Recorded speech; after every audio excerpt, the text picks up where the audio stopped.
Well, here I am again, Maurice Lupton, off for my morning walk.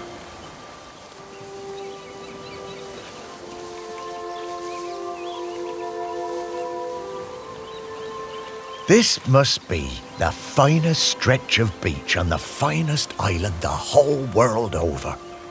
For a little speck of land in the North Atlantic, it sure is a good un. Oh, I see those yoga folks up at the lighthouse are up bright and early, saluting the sun and all that. I always thought that looked like fun.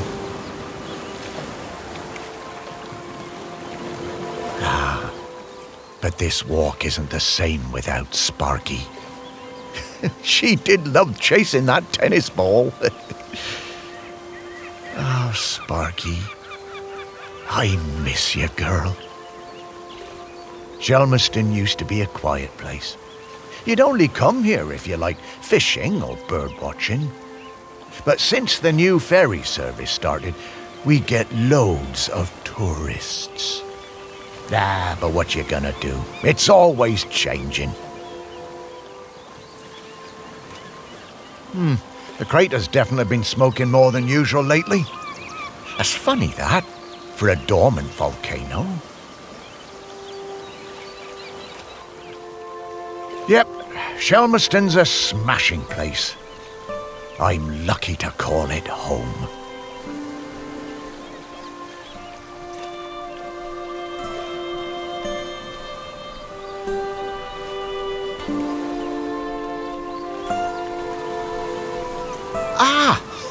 The bench. Yeah, this is, it's my bench. Yeah, the museum paid for it because I was the curator there.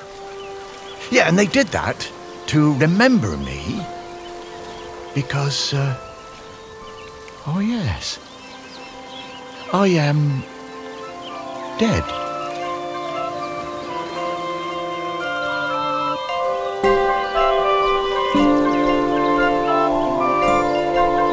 It's been some adjustment, but not all bad. Yeah, I should probably go and check on the museum, actually.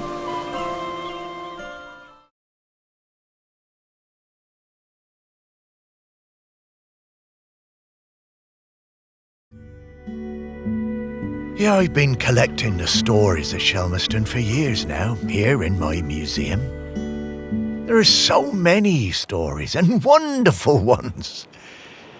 The museum started off small, but just grew and grew. It's shut at the moment, of course. Not sure what's going to happen with it now that I'm no longer doing it. I do like coming back here, though. Gives me a bit of purpose, which I've really missed since, becoming dead.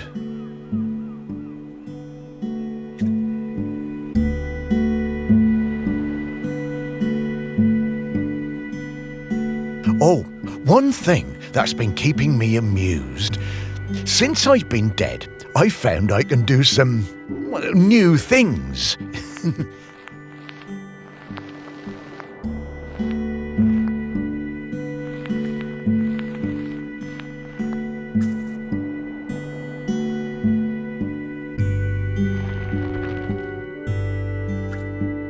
Pretty weird. Yeah, I'm not sure what use it is, but it's been keeping me quite entertained.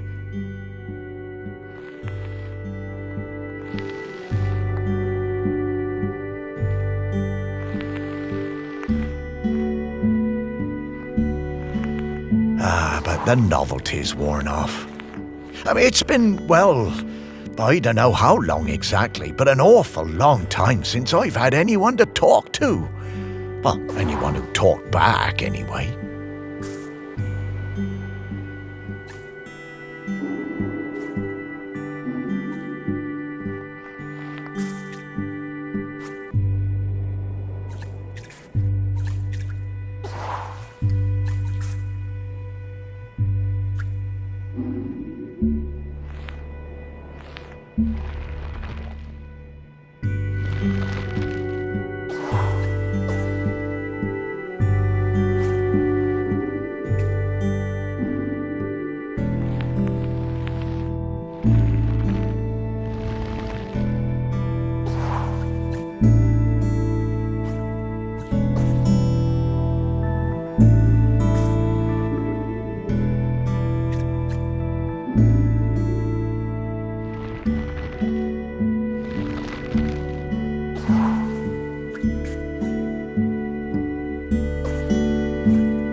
No, I couldn't. That sounds like Sparky. Is that you?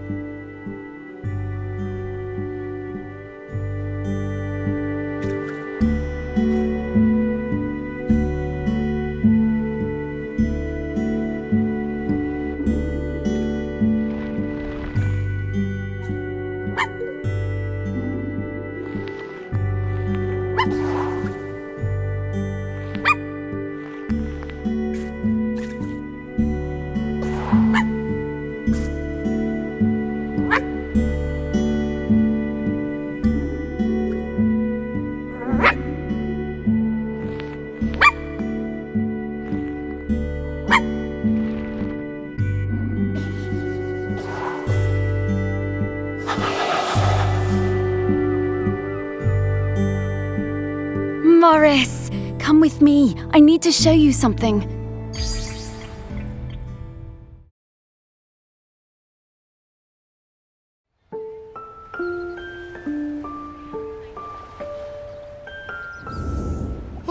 It's Sparky? Morris, you worked it out. You can talk? Well, I could always talk. You just couldn't understand me. And you can hear me? Well, sure. You are talking, aren't you? Oh, Sparky! What is it, Morris? It's been so long. I thought I'd had my last conversation. Oh, I'm so very glad. I'm glad too, Morris. I've been waiting for you. We need to go... Oh, wait. Are you really my Sparky? My Sparky girl? Mostly. The best bits. But listen, I don't know how long before the volcano erupts, but it's not long now. The volcano erupting? But it's dormant. No. It has been dormant because of the custodian. But the custodian is weakening and we don't know how much longer they can hold on. The custodian? What are you talking about? Shelmerston is volcanic. It's supposed to erupt every once in a while. The only reason it hasn't is the custodian, keeping the island calm. Custodian keeping the island calm? Take your time, Morris. Dogs are better at understanding this kind of stuff than humans. The custodian is a ghost. Yes! Now you're getting it. The custodian is a ghost who appeases the island, keeps it safe to live on. But the current custodian has been doing the job a long time and really needs to retire. Well, and the island needs a new custodian. That's right. It's up to us to find a new one. There are 5 prospects that I know of. 5 ghosts still hanging around the island who haven't gone into the west yet. We need to find them and see if they'll take the job. What if none of the prospects wants it? If the current custodian fades away and there's nobody to commune with the island's spirit, well, that would be bad. Bad How, Sparky? Volcano bad. You've seen how it's smoking. We don't have long now. Well, could I be the custodian? Oh, I wish. But Ghost Code 342B dictates that the custodian must be a ghost who has been dead on this island for at least 1,000 days. And we don't have that long. Ghost Code 342B. Yeah, well, I suppose that makes as much sense as anything else. Right, let's get going, Morris. Our first prospect is Peter Noach. Oh, yeah, from the yoga centre. Yeah, he died a few years ago, didn't he? Yeah, I remember his funeral on the lighthouse. Yes, that's the fella. He always had those funny green treats. Let's go pay him a visit.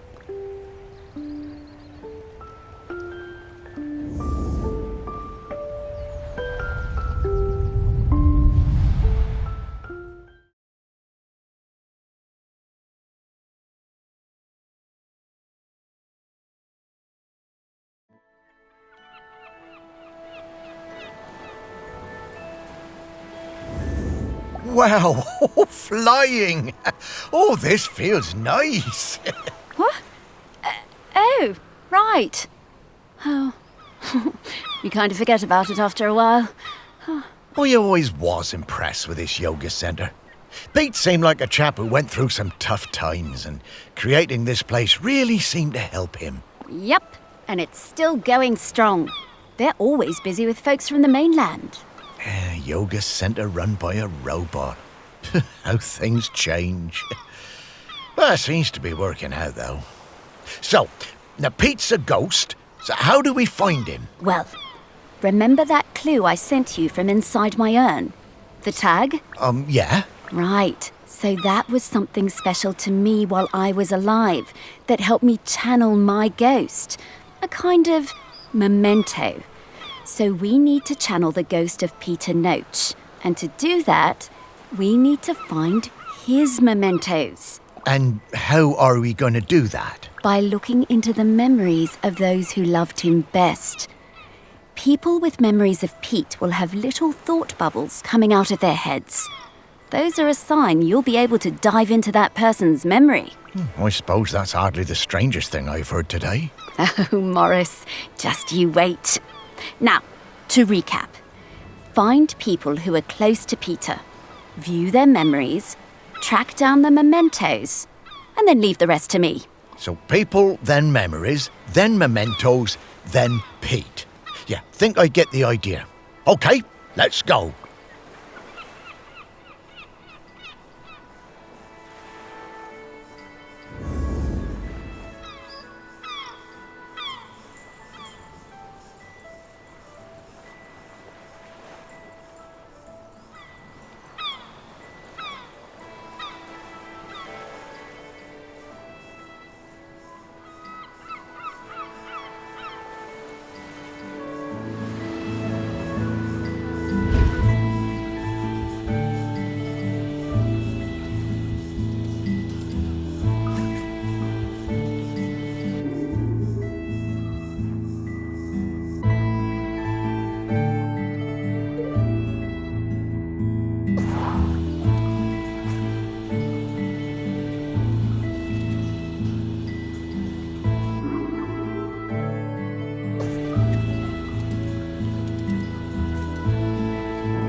I just got divorced and really wanted to go on a golfing holiday, but my best mate Tammy somehow talked me into doing a yoga retreat instead.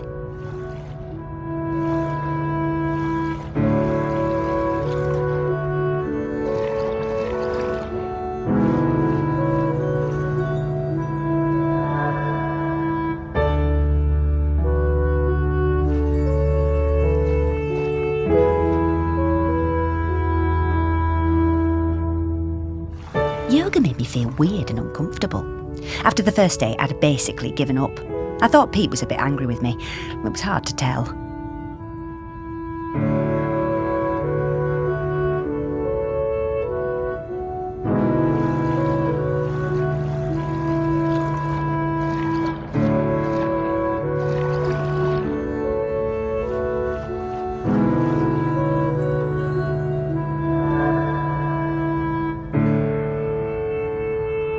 Exploring the lighthouse, I came across Pete's set of clubs. Bingo, I thought. I wondered where I could practice my drive.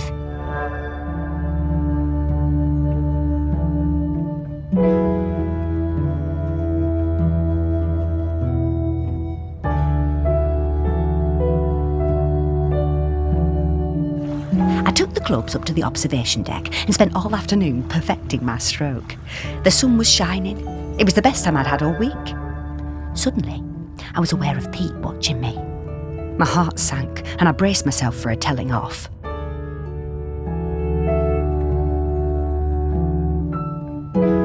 How wrong I was. Pete cracked a smile and joined in. Every evening for the rest of that week, we were up on that observation deck, driving balls into the sea. Best holiday in years. I even got into yoga by the end.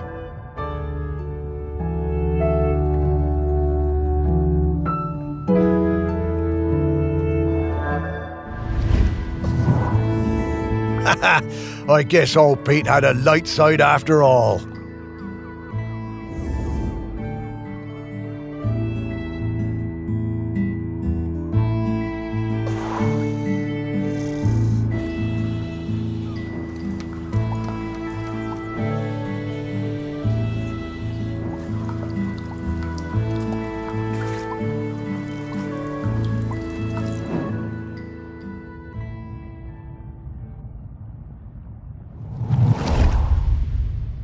When Pete arrived at the lighthouse, he needed help running it, but refused all offers. Eventually, fearing the possibility of a shipwreck, Trinity House sent me to Shelmerston to help keep things running smoothly.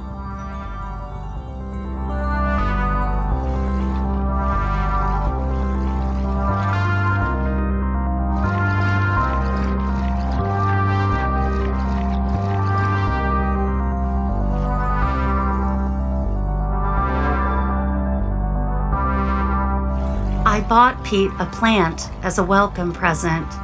He introduced himself very quietly, but didn't seem to want to say anything else. He seemed distracted, like gravity was pressing down on him harder than other people.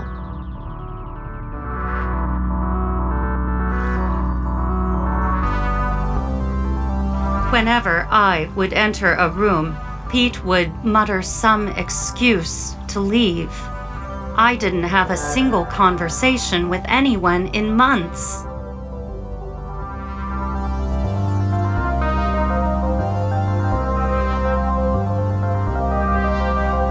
Eventually, Pete noticed the plant.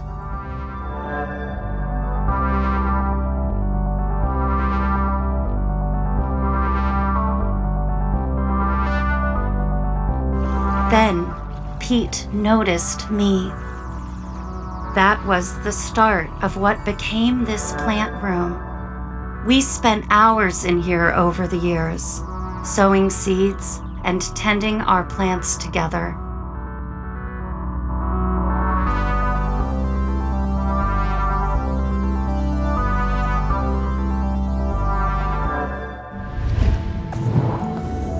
Wow.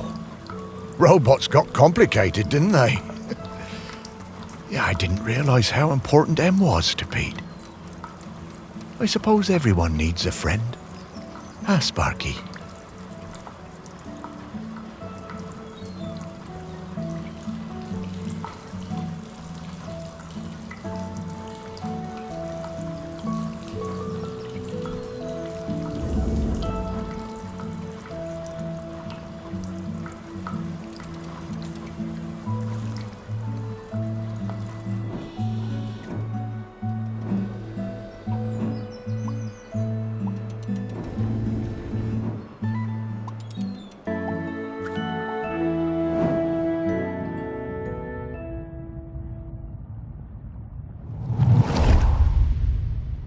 Pete was hard to read, you know?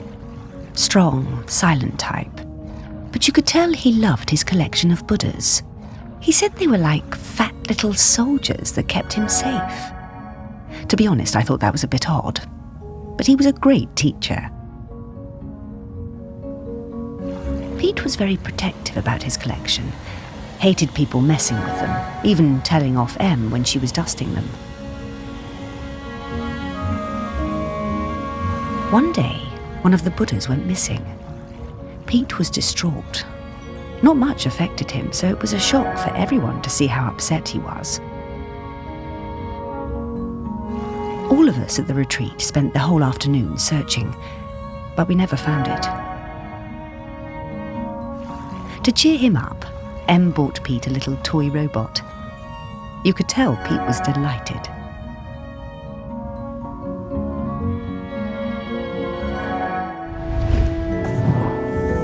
Ah, what a lovely gesture.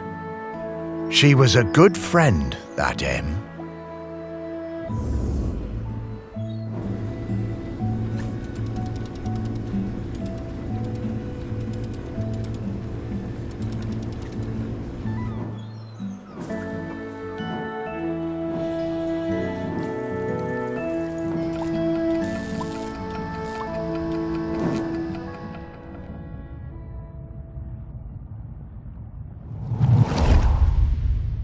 I met Pete for the first time on a yoga retreat in Goa. He was the best yoga teacher, but very reserved. I noticed he had some army tattoos. I wanted to ask about them, but he would never talk about himself. When I got home, I looked him up. I couldn't believe it. He'd been with Special Forces in Helmand and was awarded a medal for bravery. Pete's unit had been in an ambush. He tried to save a colleague whose leg had been blown off, but by the time they'd reached base, it was too late. Pete was the only survivor.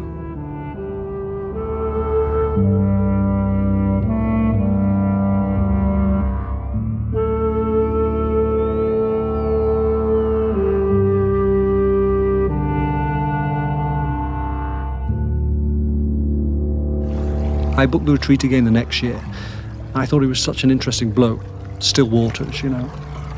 And one evening, after class, I followed him down to the beach. I saw him throw something into the water and went to have a look. Picked it out of the shallows before it was washed away. It was his medal. I picked it up.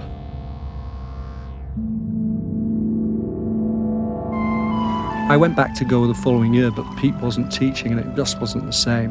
Not as good. Then, a couple of years later, I saw an online ad for his new retreat in a lighthouse. I booked immediately. I took the medal with me. Perhaps he would want it back. It was the same Pete Noach, and if anything, he was an even better teacher. One coffee break, when I got him on his own, I brought up Helmand in conversation. I wish I hadn't. It was like a shutter coming down. I didn't mention the medal. I kept coming back for the yoga, and you know, over the years I saw Pete mellow. I think the lighthouse was doing him good. He even cracked a joke with the group once in a while. So, that summer, the one before he died, I decided to act. It was the day I was leaving and I showed him his medal. There was a moment of total surprise. I was worried then. But he took it. He turned it over in his hand. The poor guy was lost for words. He gave me a nod of thanks and slipped it into his pocket. I'm glad he got it back.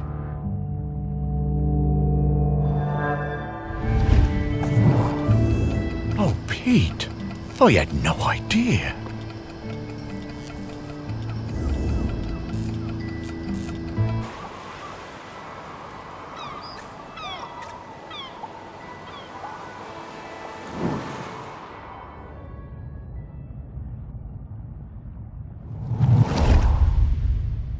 I was getting ready to lay my egg.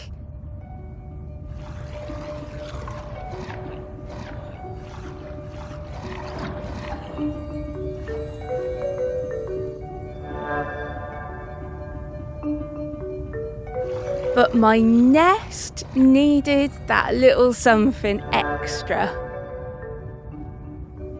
I found the perfect thing. The human and that metal beast seemed quite agitated at their loss.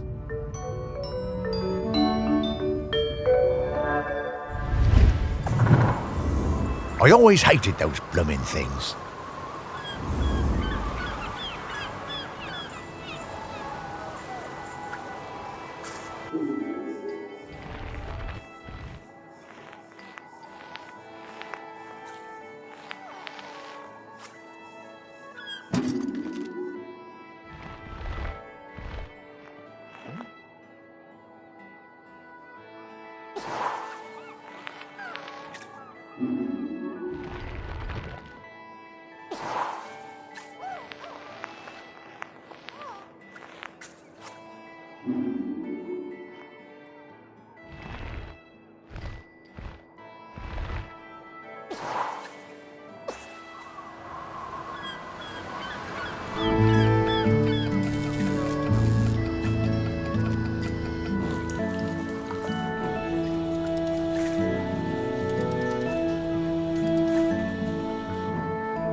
Dogs hate all fruit. I'm not going near this, Morris.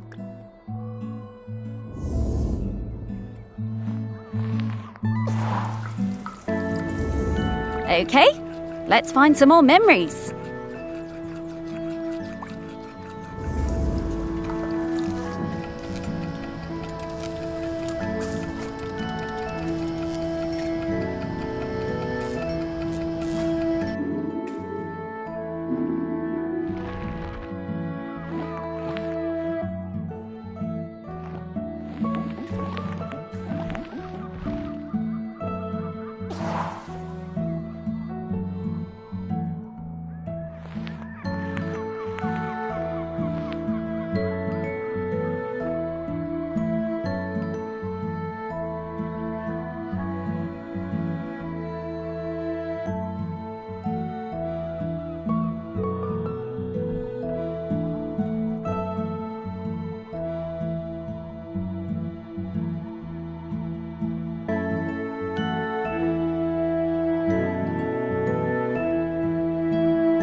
This is a conspicuous gallantry cross. They don't give those to just anybody.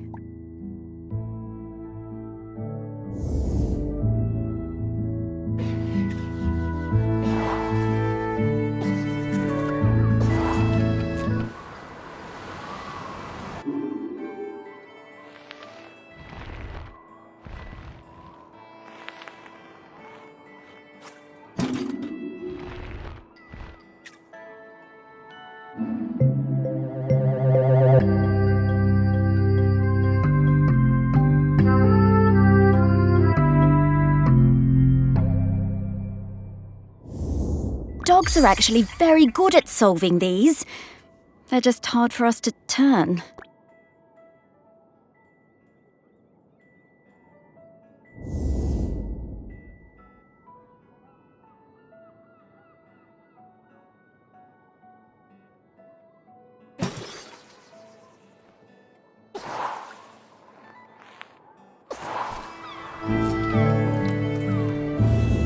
Hey, I'm starting to pick up the scent of something else here.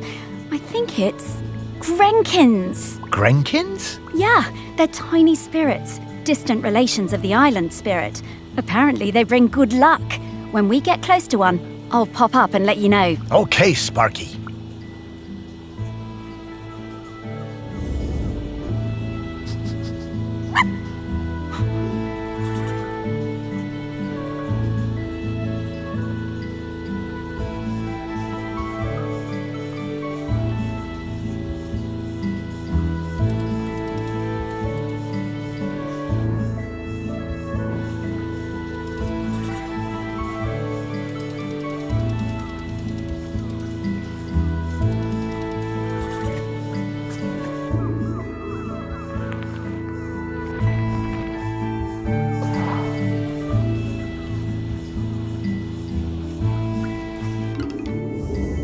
Okay, we're in the right place.